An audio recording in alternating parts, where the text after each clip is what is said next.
Welcome back in. It's now 7:42. We're talking about your money and how old do you think you're going to live? 75, 85, 100? So we're talking about that and also what to do to prepare for that. Joining us this morning is Stewart Welch from the Welch Group. Good to see you this morning. First thing we got to work on is maybe how long we're going to live, right? We got to do some things to work on that. We do. So Yeah. you imagine, they're just looking at some recent studies. People born in the year 2000 on average will live to age 100.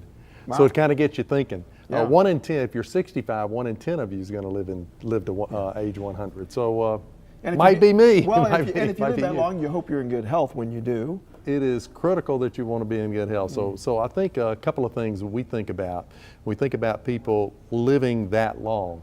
Most people just kind of approach retirement without much thought about how they're going to run their lives. Yeah. And so I tell them the first thing to do is to just like reimagine your future. And I like to relate it to making a movie. So you get to be the script writer, you get to be the director, and you get to be the star.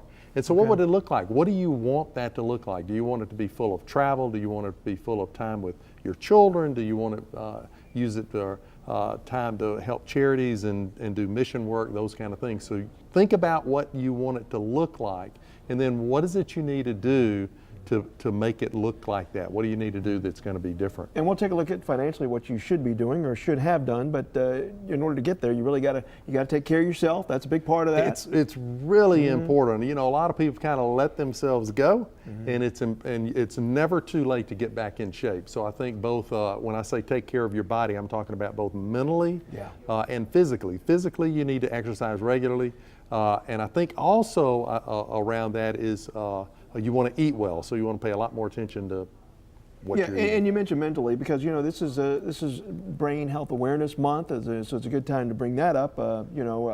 You've had family members deal with dementia, and I have a family member dealing with that right now. It can be very debilitating and very costly too. And there's so much we don't know, but what I think is evident is if you keep your mind active, that is going to be good for you, not bad for you. So think of what is it the kind of things that I like to do that keep me mentally active that'll help that. All right, so let's talk about finances now, and we're not going to have enough time to get into everything you should be doing, but let's break it down then. After you reach a certain age, especially if you're getting close to retirement age, you don't know how many years you're going to live. If you're going to live to 100, how do you prepare for all that? So I think intuitively people say, I want to be out of the stock market. I want to have less money in stocks, and I think the answer is actually counterintuitive.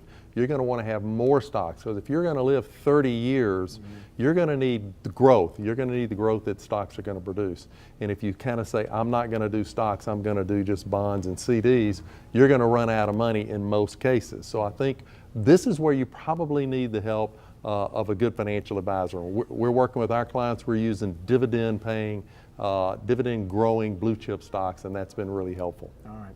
We'll dive into that in another segment sometime in the future, but Stewart Welch from the Welch Group with that this morning. Thank you, sir. Thanks, Mike. All right. Still ahead now. Up next, why I'm up.